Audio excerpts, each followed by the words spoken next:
tu penses que l'autotune c'est juste un feat pour cacher les mauvais chanteurs. Pourtant, en vrai, c'est un plugin qui a été game changer dans la musique. Il a transformé la façon de chanter, de rapper et même ce que le public attend d'un morceau. Dans cette vidéo, on va voir comment l'autotune est né, comment il a envahi le rap US puis le rap français, pourquoi certains parlent de triche et pourquoi, en vrai, on pourra sûrement plus jamais revenir en arrière.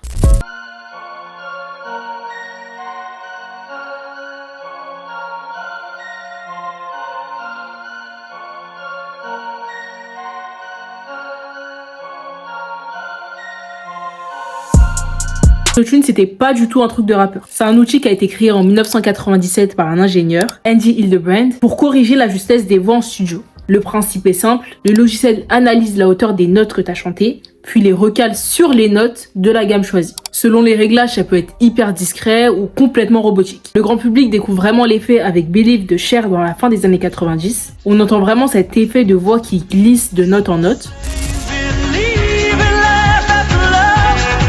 Mais si on est honnête quelques secondes, c'est pas Cher qui va parler aux rappeurs. L'artiste qui va parler à tous les rappeurs, c'est T-Pain. Yo, what's up? This your boy T-Pain. Au milieu des années 2000, T-Pain arrive avec une idée simple. Faire de l'autotune non pas une correction, mais plutôt la base entière de son identité musicale. Il mélange rap-chant avec des mélodies hyper accrocheuses et une voix entièrement faite d'autotune. Le résultat, un son unique, hyper reconnaissable et qui influence toute une génération. Dans la trappe d'Atlanta, l'autotune devient une arme. Future, Young Thug, Travis Scott, Lil Uzi Vert, ils utilisent tous l'effet pour créer des voix assez planantes et même complètement déformées. Ici, on parle plus juste de bien chanter. La voix devient un instrument, un peu comme un synthé. Jusqu'à ça rime carrément. Elle est torturée, saturée, multipliée en harmonie et on peut dire que c'est un peu la naissance du rap mélodique. Mais évidemment, le son traverse l'Atlantique. Et quand il arrive en France, il va pas juste s'ajouter au rap, il va vraiment le transformer. Dans les années 2010, il y a quelques rappeurs qui s'y tentent en calant un peu d'autotune sur leur refrain. On entend des touches d'autotune mixées avec des codes encore très boom bap ou street. Mais on peut dire que s'il y a des artistes français qui en ont fait toute leur image, c'est PNL. Chez eux, l'autotune c'est plus un simple effet, un peu comme T-Pain, c'est devenu le cœur de leur univers.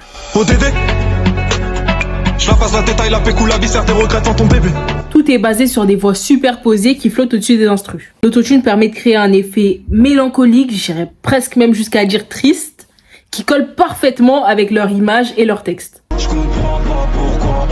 Mais en parallèle, on a Jul. Il explose avec une voix hyper identifiable, des mélodies directes et l'autotune complètement assumée. Cheveux longs comme Nikita. Si elle me quitte pas, je la quitte pas. Chiquita.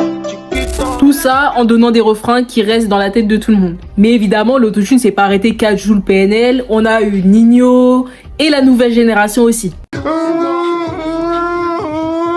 AFF, Solalune, Gazo, SDM et j'en passe. Mais surtout, ça a pas stagné sur l'autotune seulement au refrain, ça allait même jusqu'au couplet complet. Un peu compliqué à dire, mais c'est dit. On peut même dire que l'effet est devenu une norme sur les sons les plus mélodiques. Ici, l'autotune, c'est plus juste un effet de tendance, c'est un langage à part entière dans le rap français. Mais comme je disais, ce qui est le plus intéressant avec l'autotune, c'est pas juste que c'est là pour faire joli. Dans le rap, il a vraiment permis de transmettre une émotion différente. Malgré des textes très durs, très stricts, on a pu avoir des effets beaucoup plus tristes, mélancoliques et nostalgiques grâce à l'autotune. Une top line bien trouvée avec des réglages un peu différents. On peut ressentir la fatigue, la solitude, la fierté et plein d'autres émotions. Et tout ça dans la même voix. Et forcément, quand tu changes autant un genre, ça crée beaucoup de conflits dans les générations. Dès que l'autotune s'impose dans le rap, il y a une critique qui arrive directement. C'est de la triche, ça fait que tout le monde peut chanter avec ça, et puis le rap, ça devient de la variété en fait. Mais en vrai, il y a beaucoup qui oublient que l'autotune fait pas la mélodie à ta place. Il trouve pas la top line, il trouve pas la bonne note, il remplace pas l'écriture et il remplace pas le flow. Donc si c'est mauvais, c'est mauvais. Tu peux mettre autant d'autotune que tu veux, ça restera faux et pas très joli à entendre. Donc ouais, l'autotune c'est devenu un instrument. Il fait partie de la palette du producteur, du rappeur. C'est pas seulement un masque pour cacher du niveau. Puis l'oreille du public, elle a changé aussi.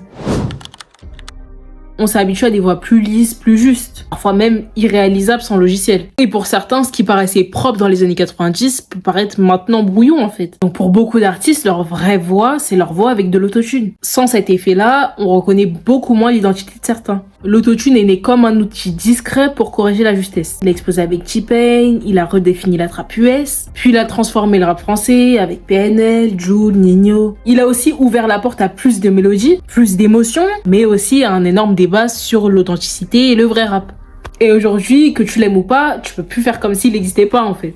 Et si je peux me permettre, en vrai, selon vous, qui est le meilleur utilisateur d'autotune en France? Est-ce que vous le voyez vraiment comme de la triche ou un instrument à part entière en fait? Chacun a ses arguments. En tout cas, n'hésitez pas à vous... La caméra qui me fait des phases. En tout cas, n'hésitez pas à vous abonner, à liker, à partager la vidéo, à faire ce que vous voulez, vous commentez ce que vous voulez. J'aimerais bien des petites réponses à mes questions de fin. Mais voilà...